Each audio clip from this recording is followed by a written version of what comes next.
Sarah wiped down the counter for what felt like the 100th time. Her small-town cafe was as quiet as it had been all morning. The hum of the espresso machine and the occasional chime of the door announcing a customer, the only sounds breaking the stillness. She loved the calm that came with the early hours when the world outside was still settling into its day.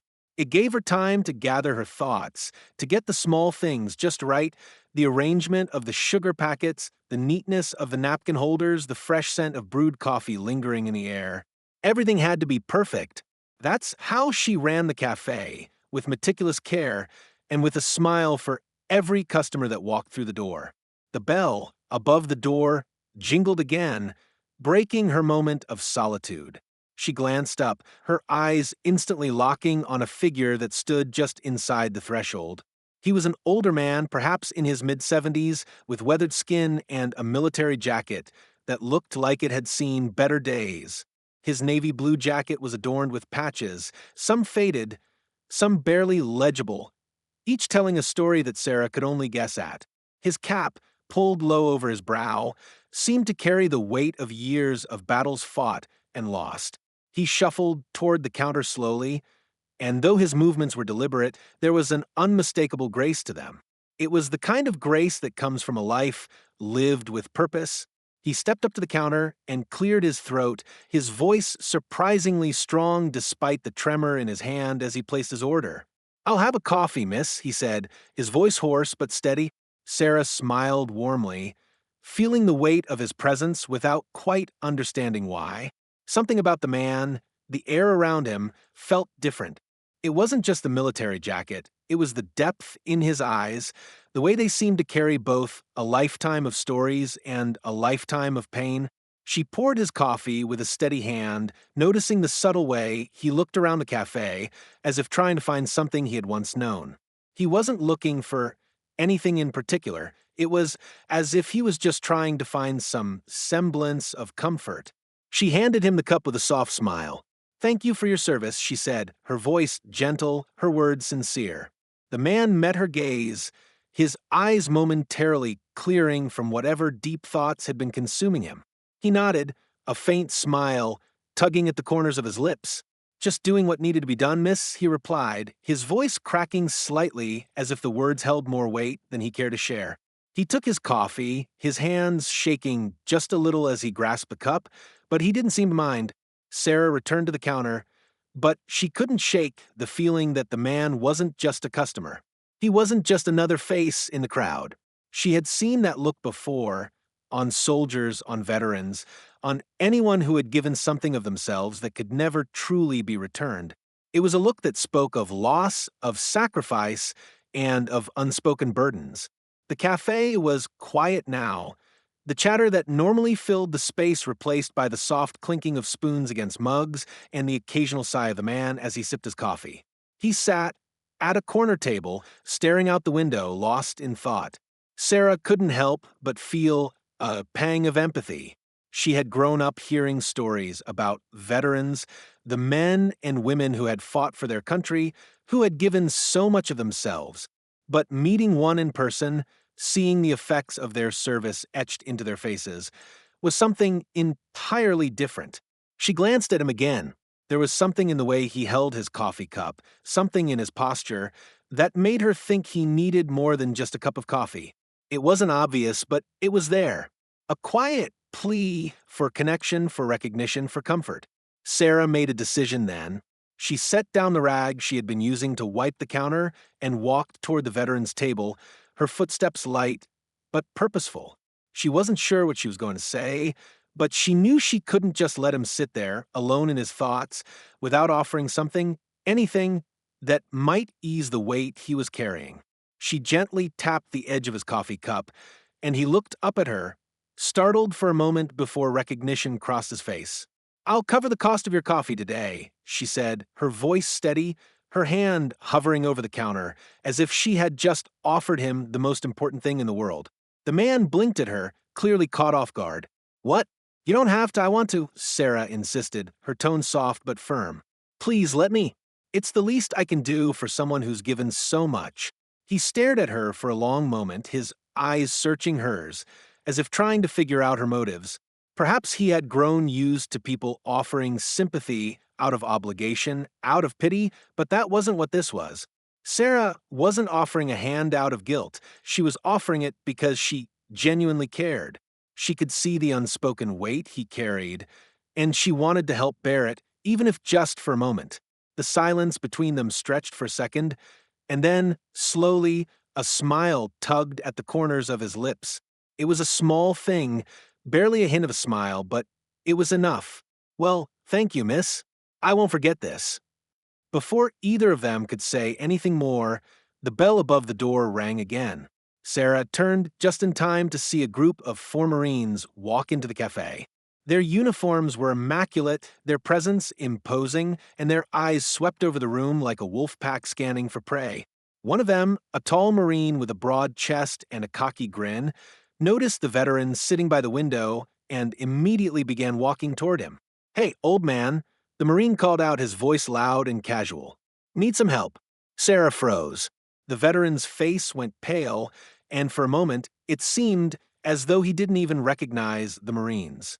He looked down at his coffee, trying to avoid eye contact, but the Marines had already closed in on him. Before anyone could react, the sound of a phone camera clicking broke the tense silence. The Marine who had spoken had pulled out his phone and taken a picture of the veteran, his smug grin widening as the others laughed. Their laughter wasn't friendly or lighthearted. It was mocking, cruel. Sarah's heart pounded in her chest. She didn't know why it felt so wrong, but she couldn't stand by and watch. She had to do something. No one else in the cafe seemed to be paying attention, but this was a moment that could not go unchallenged. She walked toward the group, her voice steady and clear. "Is there a problem?" The Marines looked at her, surprised at first, before their expressions shifted to one of mild annoyance. One of them scoffed and spoke with a smirk, just giving the vet here a little attention. Sarah's jaw tightened, but she didn't back down. "If you're going to be disrespectful, I suggest you leave." For a moment, the Marines didn't respond. They exchanged glances, sizing her up, perhaps not expecting a young woman to stand up to them. Then one of them scoffed again, tossing a few bills onto the counter as if to make his point. The group turned and walked out, leaving the cafe in an uncomfortable silence. Sarah turned back to the veteran, who was still sitting, visibly shaken by the encounter.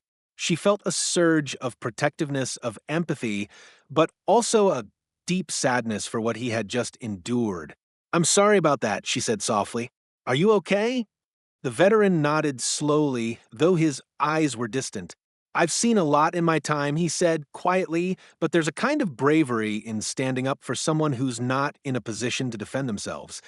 Sarah smiled, though her heart still raced. She hadn't expected the veteran's words to resonate with her so deeply, but they did. She had done the right thing. Little did she know that small moment of courage would be the spark that set something much larger into motion. An hour had passed since the Marines left the cafe, but Sarah couldn't shake the tension that had settled in her chest. She had returned to her routine behind the counter, but her mind was elsewhere, replaying the events over and over in her head. She couldn't forget the look on the veteran's face when the Marines walked in, the way they'd mocked him, or the laughter that followed. No matter how much she tried to focus on the customers trickling in or the hum of the espresso machine, her thoughts kept drifting back to that moment, and more importantly, to what it had cost her. Sarah had done the right thing. She knew that, but sometimes doing the right thing came with a price, one she hadn't fully anticipated. The cafe had always been her haven, a place where she felt comfortable, where she had built relationships with the regulars, where she could spend her days doing something she loved. She didn't expect that standing up for someone who needed it would cost her job. The door opened with its usual jingle, but this time, Sarah's stomach dropped when she saw who had stepped inside. Her boss stood there, his posture rigid and his expression stern. Behind him was the owner of the cafe, a man who rarely made an appearance. Sarah's heart raced. The feeling of dread swept through her in waves as she felt the weight of their presence. This was it. She had known this moment would come, but it didn't make it any easier. "Sarah," her boss said, his tone flat and businesslike, We need to talk. Sarah's throat tightened and her palms grew clammy. The conversation she'd been dreading had arrived, and she had no idea how to navigate it. She nodded slowly, afraid to say anything, afraid that any attempt to defend her actions might make things worse. The owner didn't waste any time. His eyes were sharp, his expression unreadable. I've been informed about the incident earlier. The Marines. You interfered with their fun, he said, his words cold, as if he had no empathy for the situation. Sarah opened her mouth, ready to explain herself, but her boss held up a hand, silencing her. Let me finish, he said, his voice clipped. Veterans are a delicate topic. We don't want to offend anyone. Those Marines could have had a problem with how you handled things. You've put the cafe in a difficult position. Sarah felt a rush of confusion, her heart beating faster with every word he spoke. What? Are you saying that I shouldn't have stepped in? I did what anyone would have done, what anyone should have done. They were bullying that man. Her voice rose without meaning to, her frustration evident. The owner's face remained impassive. It's not about the situation with the veteran, Sarah, he said, his tone dismissive. It's about the Marines. They have connections, Sarah. They could have hurt our business. They don't forget things like this. The words hit Sarah like a slap in the face. She had never imagined that standing up for someone in need, someone who had given so much of himself, would be seen as a liability. She had assumed that doing the right thing was something people would respect, something they would admire. But here she was, standing in front of the two people she had worked so hard for, only to find out that her actions had jeopardized her job. So, because I stood up for someone who needed it, I'm being punished? Sarah asked, her voice thick with disbelief. The words seemed impossible to process. It felt like a bad dream, one she couldn't wake up from. The owner didn't flinch. It's not personal, but we have to think about the bigger picture. The cafe, the business, it's at risk now. I can't have employees making decisions like this without understanding the potential consequences. Sarah blinked, the hurt and confusion building in her chest. So, you're firing me for doing the right thing? The silence that followed was heavy, suffocating. The owner didn't even bother to respond to her question. He merely nodded, his expression unchanged. We're letting you go, effective immediately. The words struck her with a force that left her breathless. She couldn't process it. She had known this place wasn't perfect, but she hadn't expected this. Her stomach dropped as she realized that she had just lost the one thing that had felt like home to her. The cafe had been her sanctuary, a place where she could carve out a space for herself, a place where her work mattered. And now it was slipping away, taken from her, because she had dared to stand up for what was right. Before she could find the words to respond, the owner turned on his heel and walked out, leaving Sarah standing there, stunned. Her breath came in shallow gasps as the weight of what had just happened sank in. The cafe, the job, the people she had come to know, everything had just been stripped from her. But before she could process it all, the door opened again. This time, it was the elderly veteran, the man she had defended only an hour earlier. His presence in the doorway was almost a relief, as though his arrival was some sort of grounding force. He stepped inside, his eyes meeting hers, and for a moment he said nothing. He just looked at her, his gaze searching her face for something, anything. After a long silence, he spoke, his voice low and gentle. They fired you? He asked, his tone not accusatory, but filled with a quiet sorrow that mirrored Sarah's own feelings. Sarah nodded slowly, the lump in her throat growing larger. Her hands trembled, and she fought to keep her emotions in check. She had never been one to cry in front of others, but right now, she felt as if the tears were close to spilling over. The sting of the dismissal, the injustice of it all, was almost too much to bear. The veteran stepped forward, his eyes softening as he looked at her. It takes real courage to do what you did, he said, his voice surprisingly steady. Not everyone can stand up when it counts. But you did, and that matters. You did the right thing. Sarah swallowed hard, her throat tight with emotion. His words, while comforting, didn't stop the hurt. She had lost her job, her security, for doing something that she believed in with every fiber of her being. The unfairness of it was overwhelming. But the veteran's words had something else in them, too. There was a quiet strength, an understanding, as if he knew exactly what she was feeling and wanted to remind her that doing the right thing had value, even when the world seemed to punish you for it. You'll find a better place, he continued, his voice steady. There's always room for people who are willing to fight for what's right. And that's what you did.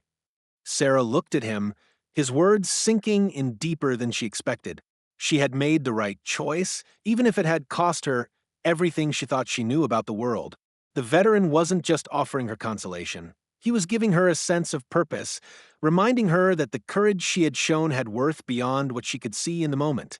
The golden light of the late afternoon sun streamed through the windows, casting long shadows across the cafe floor. Sarah stepped out from behind the counter, her apron still on, but for the first time, it felt like something she could take off, something she no longer had to wear. Her future was uncertain, but one thing was clear. The price she had paid for her courage was steep, but it had also changed her. She straightened her back, wiped away the last of the sting in her eyes, and looked at the veteran once more. "Thank you," she said, her voice quieter now, but filled with a strength she hadn't expected to find in herself. The veteran nodded, a small smile playing at the corner of his lips. "You'll be fine, miss. You'll be fine." As Sarah stepped out of the cafe, the sun setting behind her, she took a deep breath. Her path ahead was unknown, but one thing was certain: she would never stop standing up for what she believed in, no matter the consequences.